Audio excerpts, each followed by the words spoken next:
بسم اللہ الرحمن الرحیم۔ سیکولرزم کورس کا آج 5واں درس ہے۔ اس سے پہلے سیکولرزم کا آغاز، تعارف اور یہودیزم اور سیکولرزم، اور چوتھے سبق میں ہم نے سیکولرزم جو عالم مغرب میں آیا ہے اس کے ابعاد پڑھے تھے، بلکہ بتائے گئے تھے آپ کو۔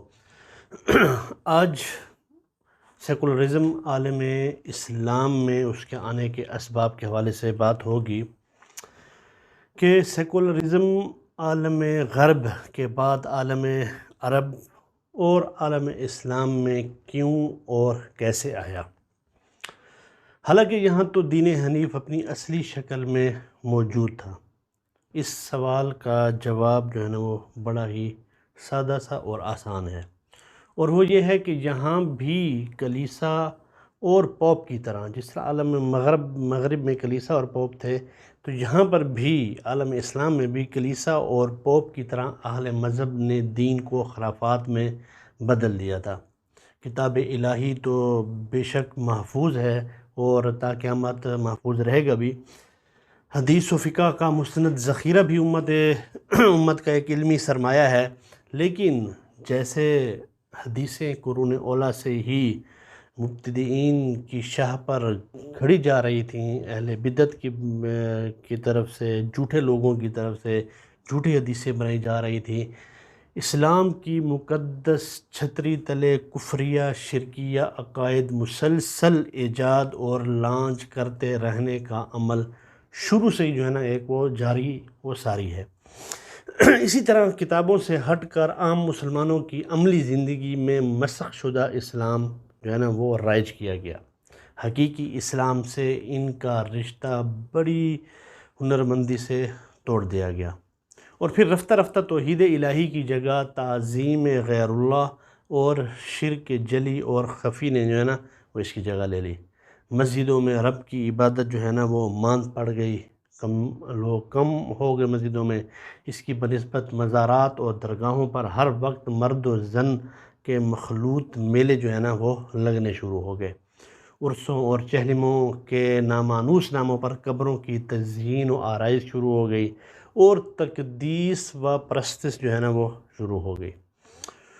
مردوں سے مرادیں مانگنے کا جو ایک شرکیہ عمل ہے وہ زور پکڑ گیا۔ قرآن و سنت کی تعلیمات کی جگہ جاہل پیروں کی جعلی کشف و کرامات پر جو ہے نا وہ خلقت جو ہے نا وہ بے تحاشا ٹوٹ پڑی۔ علوم اسلامیہ کی تعلیم و تعلم کی جگہ خشک پیری مریدی کا جو کھیل ہے نا وہ لوگوں کا محبوب ایک مشغلہ جو ہے نا وہ بن کر رہ گیا۔ اسی طرح قرآن و سنت کی تعلیمات کی جگہ جاہل پیروں کی جعلی کشف جو ہے نا وہ بھی بہت زیادہ ہو گئے۔ تو اس کا یہ ہوا کہ جس علم وحی سے امت کو ہدایت اور رفعت ملی تھی، اس کی وقعت اور اہمیت ذہنوں سے ختم کر دی گئی۔ روح انسانی کو سیراب کرنے اور قوت ایمانی کو جلا بخشنے والے اس کے چشمے جو ہے نا وہ خشک ہو گئے تھے۔ تحقیق، اجتہاد اور تجدید کی روایت جو ہے نا وہ امت سے اٹھ گئی تھی۔ جو ایجادات اور تسخیر و تعمیر کائنات کا راستہ ہے، سو علمی اور تخلیقی صلاحیتیں نہ رہیں تو غیروں نے ہر میدان میں اپنی فتح کے جو ہے نا وہ جھنڈے گاڑ دیے، اور مسلمانان جو ہے نا وہ ذہنی غلامی میں مبتلا ہو گئے، ذہنی طور پر اغیار سے مرعوب اور نفسیاتی لحاظ سے بھی مغلوب ہو گئے۔ مغرب نے استعمار اور نو آبادیاتی مہم کے ذریعے اسلامی دنیا کو اپنے قبضے میں لیا، تو مسلمانوں کے اعلیٰ دماغوں میں اپنی حیت اور اسلام کے مسخ شدہ چہرے کی وحشت جو ہے نا وہ بھی بھر دی، جنہوں نے تسلیم کرنے سے انکار کیا اور انہیں پھر مٹا دیا گیا۔ با اثر خاندانوں کے فریش دماغ کو اپنے ہاں یورپی ملکوں اور امریکی ریاستوں میں چن چن کر جو ہے نا وہ بلایا گیا، قربت و اپنائیت دی، مراعات دی، اور اپنے افکار و نظریات کا انہیں دل دادہ بنایا گیا۔ انہی لوگوں کو پھر عالم اسلام میں ریاستی اور ادارتی سطح پر بالادستی دی گئی، اثر و نفوذ دیا گیا، اور یہاں آ کر اپنے مغربی آقاؤں کے پھر انہوں نے گن گانا شروع کر دیے، اور مسلمانان نے اہل مذہب کی کمزوریوں کو اسلام کی کمزوری باور کرا کر دین سے لوگوں کو بدظن اور منحرف کرنا شروع کر دیا۔ ادھر سلاطین اسلام نے بھی وہ گل کھلائے، بادشاہوں نے، مسلمان بادشاہوں نے وہ گل کھلائے کہ عیسائیت اور ہندو مت بھی اس سے شرما جائے۔ ذل الہی بن کر بادشاہ خلق خدا کو اپنی خوش آمد و تعظیم پر لگا دینا ان کا کام تھا۔ بادشاہ اور اس کا پورا ٹبر اپنی خرمستیوں اور عیاشیوں پر سر سے لے کر پاؤں تک ڈوبا ہوا تھا، اور ارد گرد کی ان کو کوئی خبر ہی نہیں ہوتی تھی، اور پبلک کو ذل الہی کے سوا کوئی زندگی کا آسرا نظر نہیں آتا تھا۔ عیسائیت کی طرح اولیاء کے مزاروں کو ان کی امیدوں کا مرکز باور کرا دیا گیا تھا۔ ایسے میں جب عام مسلمانوں کو اہل مذہب کے کچھ کالے کرتوت دکھا کر مذہب کو ہی ان کی مشکلات، پسماندگی اور بیچارگی کی اصل وجہ بتایا گیا، تو وہ اہل مذہب سے بدظن اور منحرف ہو گئے، اور سیکولرزم جو انہیں بڑی خوش نما ایک گلدستے میں بنا کر پیش کیا گیا تھا، ان کے بغل میں عافیت جو ہے نا وہ لوگ اس میں تلاش کرنے لگے۔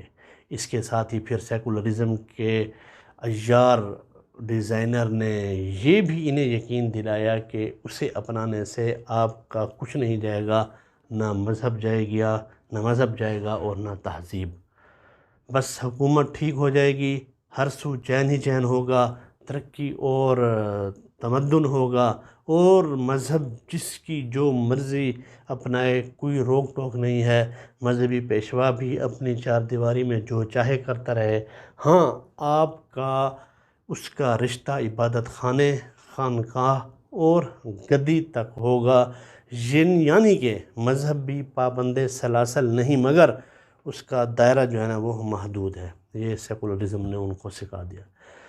کتنی زبردست عیاری تھی کہ کچھ بھی نہ کیا اور سب کچھ کر بھی لیا، کہ ان کے ذہنوں میں ٹھونس دیا گیا کہ مذہب سے ہم آپ کو بیزار بھی نہیں کریں۔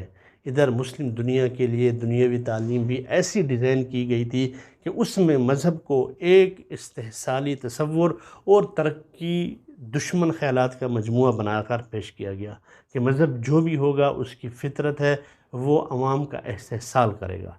رہی صحیح کسر جو ہے نا پھر وہ ذرائع ابلاغ نے پوری کر دی، کہ سیاہ اور سفید بنانا اس کے پھر جو ہے نا وہ بائیں ہاتھ کا کھیل ہو گیا۔